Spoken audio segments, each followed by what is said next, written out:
Next हमारे पास है पावर टू रिक्विजिशन प्रॉपर्टी।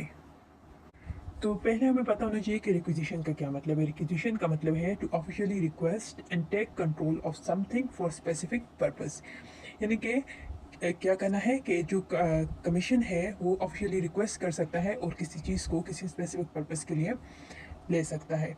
कह रहे कि commission power to requisition to officially request and take control of something for a specific purpose. तो कमीशन की जो पावर है रिक्विजिशन की, इसमें क्या क्या आता है। पहली बात, provincial government deputy commissioner can requisition vehicle vessels for election purposes like transporting ballot boxes officers। क्या कर सकते हैं कि ये अपने कब्जे में गाड़ियां ले सकते हैं, सही है। can't requisition vehicle used by candidate election agents for election purposes, लेकिन ये वो गाड़ियां इस्तेमाल नहीं कर सकते जो कि कैंडिडेट्स यूज कर रहे हैं या फिर इलेक्शन एजेंट। इलेक्शन एजेंट कौन होता है? वो बंदा जो कि कैंडिडेट के लिए इलेक्शन की कैंपेन कर रहा होता है।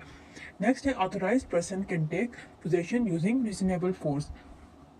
और कमीशन ने जिस बंदे को ऑथोराइज किया है उसको ये इख्तियार भी दिया है कि वो अगर ताकत का इस्तेमाल करना पड़ता है तो एक महदूद लिमिट में वो ताकत का इस्तेमाल कर सकता है।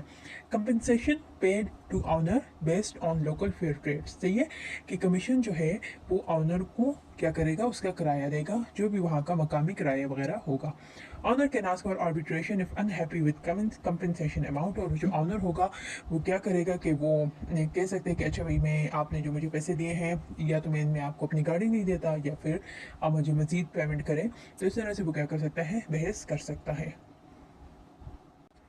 नेक्स्ट हमारे पास आता है power of commission to ensure fair election. कह रहे जो कमीशन है ना, ये क्या कर सकता है, ये डिफरेंट स्टेप्स ले सकता है, जैसे कि कैन स्टॉप पोल्स, यानी वोटिंग को स्टॉप कर सकता है at polling station. Polling station क्या होता है? प्लेसेस वेयर पीपल, वो जगह जहाँ लोग आके वोट देते हैं उसे हम पोलिंग स्टेशन कहते हैं। कह रहे कि कैन स्टॉप पोल, पोल रोक सकता है if can't ensure fair election, अगर वो वहाँ पे फेयर इलेक्शन नहीं करवा सकता। फेयर इलेक्शन मतलब यानी election done properly and equally. Due to large scale malpractices, large scale malpractices यानी कि बहुत ज़्यादा वहाँ पे गड़बड़ हो रही है। कोएर्सियन यानी कि कोई जो है किसी को फोर्स कर रहा है कुछ करने के लिए, ज़बरदस्ती किसी से वोट डलवाए जा रहे हैं। इंटिमिडेशन, या कोई आके किसी पार्टी के लिए वोट देना चाह रहा है और उनको अंदाज़ा हो कि इस पार्टी के लिए वोट देगा, तो उसको स्केरिंग समन, उसको डराना वगैरह या उसको प्रेशराइज करना। तो कह रहा है कि जो कमीशन है ना वो पोल्स को स्टॉप कर सकता है अगर उसे कोई भी ऐसा इशू फेस करना पड़ता है, उसे लगता है कि पोल्स पे ऐसा कुछ हो रहा है पोलिंग स्टेशन पर। नेक्स्ट है can review orders, look again at the scene. अच्छा, कमीशन ने जो फैसला लिया है वो अपने फैसले की नज़रसानी कर सकता है by officers like rejection not accepting of ballot paper for wasting course, सही है। तो अगर कोई ऑफिसर्स हैं वो जो है कह रहे हैं कि अच्छा भाई हमने यहाँ बैलेट पेपर नहीं लेने, या ऑफिसर्स के दरमियान कोई इशू आ जाता है या वहाँ मकामी लोगों के साथ आ जाता है, तो कमीशन अपने ऑर्डर्स को रिव्यू कर सकता है। Can review orders by officers of, commission क्या कर सकता है, commission can review orders by officer, सही है, ऑफ बैलेट पेपर। फिर कह रहे कि कैन इशू इंस्ट्रक्शन, हिदायत भी दे सकता है। एक्सरसाइज पावर, पावर को एक्सरसाइज करने के यानी अथॉरिटी को यूज़ करने के। Make orders, give official decisions, और to ensure election in honest, और इस बात की श्योरिटी कि इलेक्शन ऑनेस्ट है, ट्रूथफुल है, जस्ट है, इक्वल है और अकॉर्डिंग टू एक्ट या रूल्स है। नेक्स्ट हमारे पास आता है power of commission to declare a poll void, कि कमीशन के पास ये भी अथॉरिटी है कि वहाँ पर पोलिंग स्टेशन पे लोगों ने वोटिंग कर ली और कमीशन कहे कि भाई ये जो वोटिंग थी हम इसके हक में नहीं है, सही है, उसके अगेंस्ट फैसला दे सकते हैं। कह रहे कि जो कमीशन है ये पोल्स को वाइड कब कर सकता है, कब कह सकता है कि अच्छा हम ये पोल्स के साथ नहीं है, इस वोटिंग के साथ नहीं है। इफ़ ग्रेव इलीगलिटीज, यानी बहुत ज़्यादा सीरियस लॉ ब्रेकिंग हो, वहाँ पे कानून जो है उसके खिलाफ वर्जी की गई हो, और वायलेशन ऑफ एक्ट रूल, या जो ये इलेक्शन एक्ट 2017 है इसकी खिलाफ वर्जी की गई हो, अफेक्टेड रिजल्ट, और इन दोनों की वजह से रिजल्ट अफेक्ट हुआ हो एट पोलिंग स्टेशन और होल कॉन्स्टिट्यूंसी, या तो उस पूरे एरिया में जो इलेक्शन के लिए मुंतखब किया गया था या फिर किसी खास पोलिंग स्टेशन पे।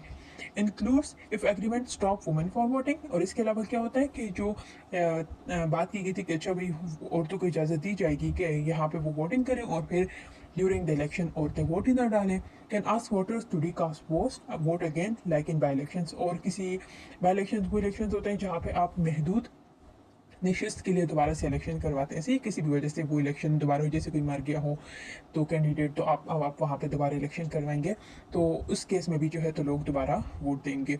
If women voter turn out less than 10%, commission may presume women were stand from voting. कह रहे कि अगर वुमेन का वोटर टर्न आउट 10% से कम होगा तो कमीशन ये अंदाज़ा लगा सकता है कि अच्छा यहाँ औरतों की इजाज़त नहीं दी गई थी और अब हम यहाँ वोटिंग दोबारा कराएंगे। Commission can order complaint file against people who made such agreements, और जिन लोगों ने लोगों के साथ इस तरह की कोई डीलिंग वगैरह की है तो उनके अगेंस्ट कमीशन जो है वो कंप्लेंट भी फाइल कर सकता है। Can exercise this power with in 60 days of announcing winner, और विनर को अनाउंस करने के 60 दिनों के अंदर अंदर वो इन पावर को एक्सरसाइज करेगा। Commission act like an election tribunal, commission जो है इलेक्शन ट्रिब्यूनल के तौर पे एक्ट कर सकता है। इलेक्शन ट्रिब्यूनल का क्या मतलब है? Court for election dispute when declaring poll void, कि वो क्या करेगा, कोर्ट के तौर पे एक्ट करेगा जब वो ये कहेगा कि अच्छा भाई हम ये जो यहाँ पे वोटिंग हुई थी इसके अगेंस्ट है। इसके अलावा क्या है कि पीपल कैन अपील, लोग जो है वो अपील कर सकते हैं to supreme court, supreme court की तरफ अपील कर सकते हैं। सुप्रीम कोर्ट क्या है? हाईएस्ट कोर्ट है पाकिस्तान का। कितने दिनों में कर सकते हैं? विद इन 30 डेज कर सकते हैं। लोग सुप्रीम कोर्ट की तरफ अपील कर सकते हैं with in 30 days of commission declaration, commission ने जब ऐलान कर दिया उसके 30 दिनों के अंदर अंदर। नेक्स्ट हमारे पास है power to punish for contempt. अब क्या हो गया है, अब क्या हो गया कि जो लोग थे वहाँ पे, या जो कैंडिडेट्स थे, या किसी ने भी जो कमीशन के मद्दे थे उनके साथ बदतमीज़ी वगैरह कर दी है, तो commission has the same power as high court to punish for contempt. तो कमीशन के पास ये इख्तियार है हाई कोर्ट ही की तरह कि अगर वहाँ किसी ने बदतमीज़ी की है तो वो क्या करे, उनको पनिश करे। उसके बाद आता है the contempt of court ordinance 2003 applies to the commission like it does to the court. तो अगर किसी ने अदालत की खिलाफ वर्जी की, सही है, तो उसको जैसे सज़ा होगी इस तरह से अगर किसी ने कमीशन के अहकाम के खिलाफ वर्जी की तो उसे भी पनिशमेंट होगी। रेफरेंसेज टू कोर्ट एंड जज in the ordinances are treated like references to the commission and the commissioner member. तो कह रहे कि जैसे अदालत में अदालत है इस तरह कमीशन में कमीशन है, और जैसे अदालत में जज है तो वही कमीशन में कमिश्नर का रोल होगा। नेक्स्ट हमारे पास पॉइंट है, नेक्स्ट है सेक्शन 11। सेक्शन 11 कहता है expenditure charge on federal consolidated fund. अब कह रहा है कि जो कमीशन के एक्सपेंसेस होंगे, जैसे कि रिम्यूनरेशन यानी कि जो तनख्वाह देनी होगी कमीशन ने, यानी कि कमिश्नर को, मेंबर्स को, ऑफिसर्स को, स्टाफ को, इसके अलावा जो एडमिन एक्सपेंसेस हैं, सही है, या दूसरे खर्चे हैं जैसे कि जैसे कि charges to the federal consolidated fund, सही है,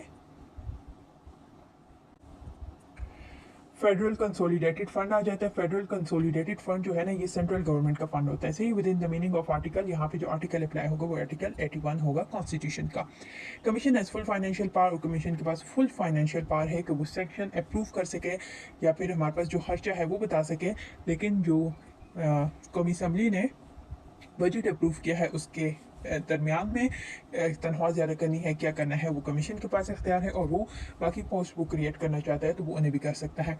अच्छा, जो आर्टिकल 81 मेंशन हुआ है which relates to the federal consolidated fund in Pakistan constitution, तो कॉन्स्टिट्यूशन में जो फेडरल कंसोलिडेटेड फंड यानी कि जो सेंट्रल गवर्नमेंट का फंड है उसके बारे में जो बताया गया है ये उससे रिलेटेड है। नेक्स्ट हमारे पास आता है measures for training and public awareness. जो मेजर्स हैं फॉर ट्रेनिंग और पब्लिक अवेयरनेस, इसमें क्या आ जाएगा, the commission take these measures, commission क्या मेजर लेगा, कंडक्ट ट्रेनिंग प्रोग्राम, लोगों के लिए ट्रेनिंग प्रोग्राम ले सकता है, for election official, election official के लिए भी, from commission, government corporation, judiciary, सही है, कमीशन के जो ट्रेन मेंबर्स हैं वो दे सकते हैं, गवर्नमेंट दे सकती है, कॉर्पोरेशन दे सकती है, जुडिशरी दे सकती है, या फिर ये जो मेंबर्स हैं ये सारे ट्रेनिंग प्रोग्राम्स ले सकते हैं। Advises on promoting knowledge of electoral laws and best practices, इसके अलावा जो कमीशन है वो क्या करेगा, नसीहत करेगा कि अच्छा ये जो इलेक्टोरल लॉज हैं लोगों तक ज़्यादा से ज़्यादा इनके बारे में आगाही हो ताकि लोग इनको फॉलो करें, ताकि एक स्मूथ प्रोसीजर हो। Conduct public awareness program, media campaign, इसके अलावा पब्लिक अवेयरनेस प्रोग्राम्स हो, मीडिया कैंपेन हो, क्योंकि जितना पब्लिक इन्वॉल्व होगी, जितना पब्लिक अवेयर होगी, इतना सारा कुछ स्मूथ होगा। उसके बाद है on importance of voter enrolment participation, women, non Muslim, disabled transgender. और ये जो मेल्स हैं वो तो पार्टिसिपेट करते हैं, लेकिन जो फीमेल्स हैं या जो नॉन मुस्लिम्स है या जो डिसेबल्ड है या ट्रांसजेंडर है, उनकी भी इम्पोर्टेंस जो है, उनकी भी इनरोलमेंट की इम्पोर्टेंस होती है। तो लोगों को इस बात के बारे में बताना। Procedure for of casting vote, अच्छा आप वोट डालेंगे तो कैसे डालेंगे। मेंटेनिंग इलेक्टोरल प्रोसेस इंटेग्रिटी, और वो सारे में आपने एक दूसरे के रिस्पेक्ट का ख्याल रखना है, प्रॉपर प्रोसीजर फॉलो करना है। Examine rule laws and recommended amendments to increase transparency, fairness and eliminate corrupt practices, और लोगों के बारे में ये आगाही फैलाना कि अच्छा आपने किस तरह से जो है तो प्रॉपर सारा रूल्स को फॉलो करना है, ताकि हर चीज़ ट्रांसपेरेंट हो, फेयर हो, करप्शन ना हो, और इसके अलावा अगर किसी अमेंडमेंट वगैरह की ज़रूरत है तो वो अमेंडमेंट की जाए। नेक्स्ट हमारे पास आता है establishment of result management system. अब जो रिजल्ट्स हैं उनको मैनेज करने के लिए जो सिस्टम बनाया गया उसमें क्या चीज़ें होंगी, तो इसमें हमारे पास आता है